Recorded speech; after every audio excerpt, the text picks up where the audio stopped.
disregard my last video. It now has no relevance, as my man Stunts1337, yeah, I gave it to you, has pointed out to me that Fox News fans' account has been suspended. Now, I've got two questions to ask you. I won't make them into two videos because, you know, this is just taking too long. Two questions. One is about Gory Stories, and two is about account suspensions. Now, number one, what do you need to do to get your account suspended? I mean, I understand that Fox News fan has had his account suspended, and it's probably from all the negativity that came from him stalking people in the streets with a video camera. I mean, this guy's such a fucking idiot. You know what he did?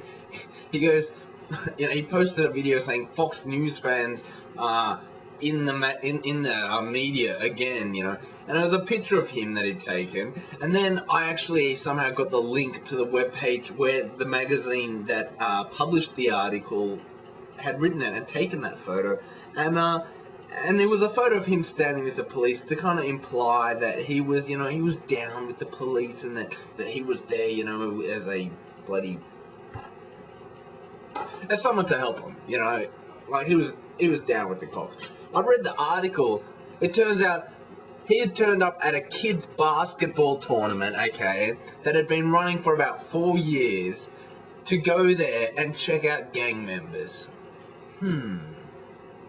Sounds odd to you?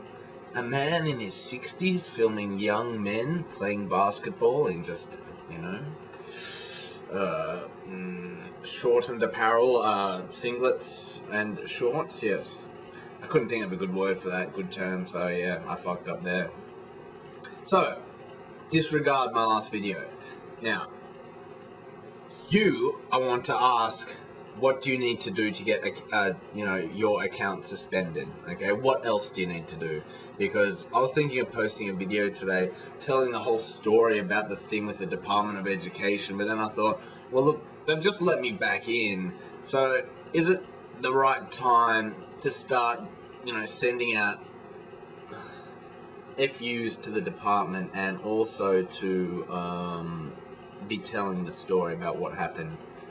I mean, it's nothing bad. It only involves another adult, but, you know, still. This is where it stemmed from in the first place. This is why I didn't work for 12 months. This is why I'm on meds. Okay, second question. And this is the one that I am more interested in. Gory Stories. Now, have you ever seen a dead body in a horrible state? Now, look, I don't want you to have stories about your parents dying. That's not what I want to know. That's sad, and I don't want you to have to remember and reflect on that.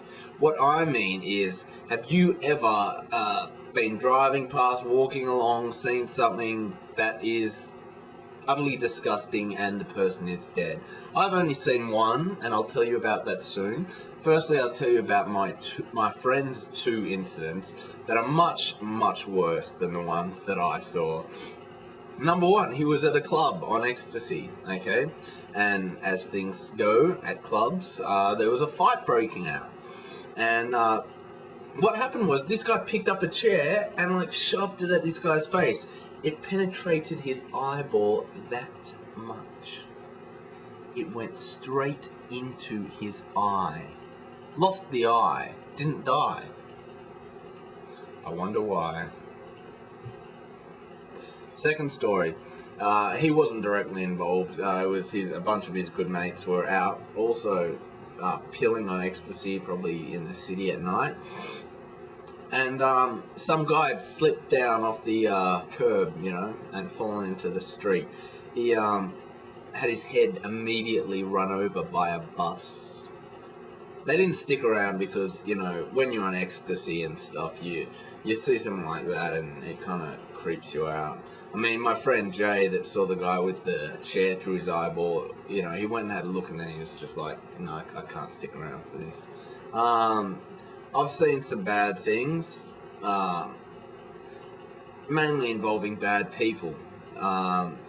One of the worst things I've seen involving bad people is when we were in King's Cross one night. I was out trying to get some heroin with the tiny amount of money that I had, and I met a guy that was out there. He was there for the same purpose. And we came across this poor old man lying on his back in a massive pool of blood. And what obviously had happened was he had had a fall and just cracked the back of his head wide open. Okay. Now this is to point out where I think I separate myself from your average junkie, okay? I tried to help this man. I was wearing a flanny at the time, a flannelette shirt, and I thought, okay, we got to stop the bleeding. Alright, so what I did was I took off my shirt, I sacrificed my shirt, which funnily enough I still have. I was able to wash the blood out. I don't know why I did it. It's disgusting. Anyway, this poor bloke, you know, old man, 60s at the youngest, was lying there, you know, back down. And while I was putting my flanny under his head trying to stop the bleeding and just talking him through and yelling at people to call the ambulance, you know what the other bloke that I just met was doing? He was going through his fucking pockets looking for money. Now when the ambulance rocked up, we obviously left. And then he told me that he'd pocketed $50. He had reached into this old man's pocket and found $50 and taken it. Now what kind of fucking bastard act is that? I don't care if you're a junkie, I don't care if you need a fix. I've been a junkie for 10 years, really. 4 years on the methadone program, doesn't really include it. So 6 years solid of being a heroin addict, and I've never ever harmed one person apart from stressing out my dad, okay? Now, the only gory story that I can tell you is something that I saw on the way to school last year. No, not as a student, as a member of staff. So, of course, I didn't catch the school bus. I was catching the state rail bus. And we were driving along, and this poor man or woman, I don't know, had had a motorbike accident. And there were about 6 police cars there surrounding him and stuff. They were holding the big sheet up so all the other drivers couldn't see it. But this person had blood pissing out of their helmet. It was just like a man on the ground, a motorbike about another 30-40 meters ahead of him, and then just blood everywhere. But it was only coming from his helmet. Now, see, I thought the helmets were meant to protect you. So why would it only be blood coming from his helmet? But it was awful. It was tragic. They actually, that day, diverted all the school buses to take a different route because, or for you people that pronounce it, routes, they made the school buses take a different route because, you know, they didn't want the kids to have to see that kind of traumatic thing. Now, quickly, I would like to know your gory stories. I'd like to know the fucking disgusting things, you know, that have happened to you. And don't go to rotten.com and steal a story. I want to know a real story from you. Have you seen something terrible in your life? I mean, I've probably seen a lot more that I can't remember at the moment, but they're the ones currently that involve death.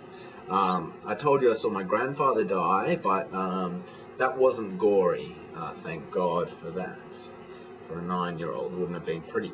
But I want to know, please tell me. You can video response or you can just comment. What is the most disgusting thing or, you know, creepy dead body you've ever seen? And all you med students, don't start talking to me about, yeah, we had to do an autopsy because... Actually, no, do that. Do whatever you like. Hey, who am I to tell you what to do? Okay. Get to it.